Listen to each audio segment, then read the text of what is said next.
Hi guys and welcome. In today's video we're gonna go through everything we know so far about the new upcoming Genshin Impact 1.1 update. I went through multiple website, Twitter accounts and subreddits and gathered all the confirmed information about what we're gonna get in the next update. Let's start, shall we?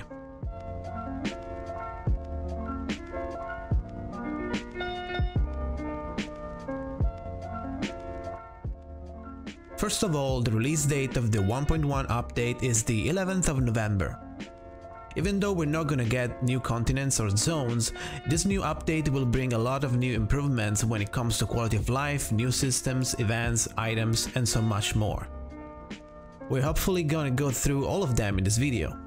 Let's start with the two bigger improvements first. The inventory system is getting an upgrade. Players will be able to lock certain items to prevent them from being accidentally deleted or used in upgrades. On this regard, MiHoYo said they're working on a new set of filters so you can organize your artifact in a different ways, like sorting for attributes for example. Rebinding of keyboard control support and hopefully controllers too. And these are other minor improvements that are worth mentioning. New catalogs for monsters and resources, better camera options so it doesn't randomly zoom anymore, characters on expedition can still be used in parties. When leveling characters or weapons, the excess experience will be refunded in the form of whatever the appropriate material resource is. New 5-star weapons with a brand new effect. A portable teleporter that you can place anywhere. Gonna stay active for 7 days, 60 seconds cooldown, one replace the older one. An enema bottle that you can use to capture the wind spirits and release them whenever you need to form an ascensional current. Hotkeys for food consuming so you can heal or buff in combat without having to go through menus.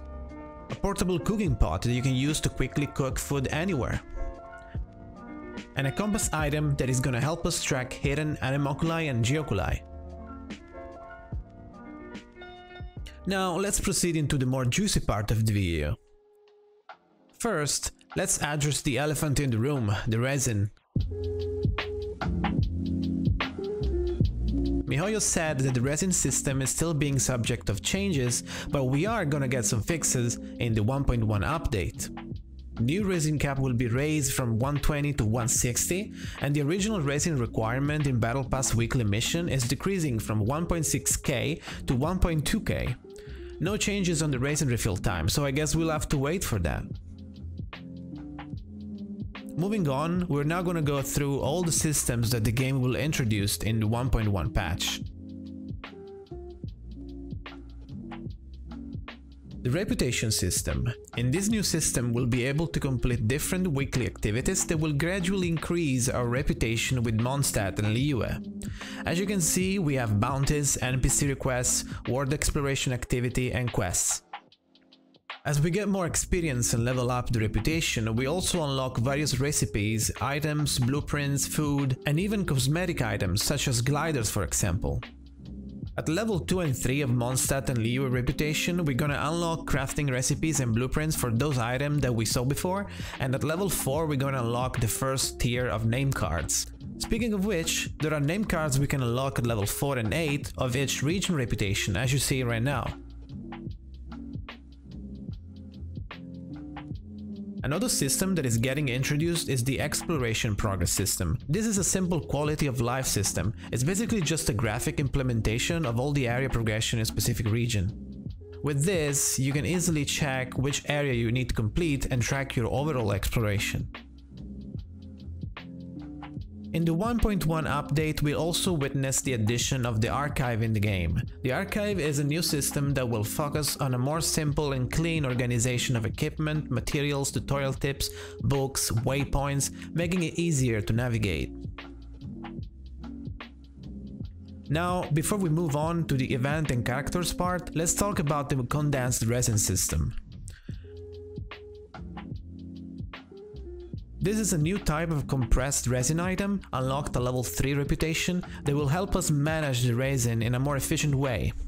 With this item, we can speed up the reward claim on open world activities such as ley lines for example, getting double the reward with one use. This is probably gonna help the players that don't have much time when they log in, speeding up the whole daily resin consumption progress. or for those that can't log in for a couple days and want to save their daily resin for another time. Be careful though, because the max number of condensed resin that you can hold at the same time is 3, so plan carefully. Let's move on and let's check the new events. One is called the Unreturned Stars event. It's the event where we can get the free official on top of other rewards. The cost of participation is 40 resin, 4 players co-op, and even though we don't have actual videos of it yet, it looks like we'll have to defeat monsters and collect items in order to get all the rewards. Basically, it's kinda similar to the previous event gameplay wise. The second event is gonna be a glider challenge. The detailed information are not yet available, but it's kind of self-explanatory.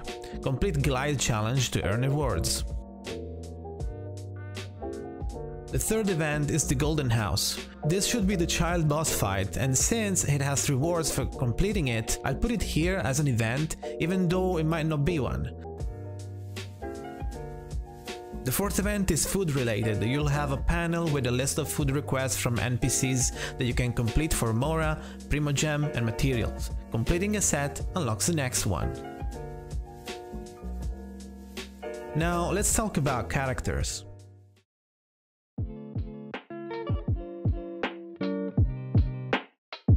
We're gonna get 2 new 5-star characters, Child and Zhongli, and 2 new 4-stars, Xingyan and Diona. Child is a Hydro Bow user that can switch between ranged stance and melee stance, applying debuffs called Broken Flow. This debuff changes its behavior depending on Child's stance and Elemental Burst. With this skill kit, Child is able to deal both single target damage and AoE, thanks to all the different combos you can perform. Zhongli is a Geo Polearm user and focuses on dealing damage while also creating shields. By playing with other Geo characters, Zhongli is able to generate shields, create objects to block projectiles and petrify enemies. The Petrify status is a debuff that makes the enemies unable to move and take 20% extra physical and Geo damage. Xingyan is a Pyro Claymore user that focuses on shield generation for pyro damage mitigation, but she's also able to deal physical and pyro damage with her Elemental Burst that also knocks back. The pyro shield strength varies depending on the number of enemies affected by her skills. Diona is an Ice Bow user that focuses more on a support role. Her abilities let her deal cryo damage and generate a cryo shield that scales off her HP, and also infuses her with cryo damage bonus once it expires.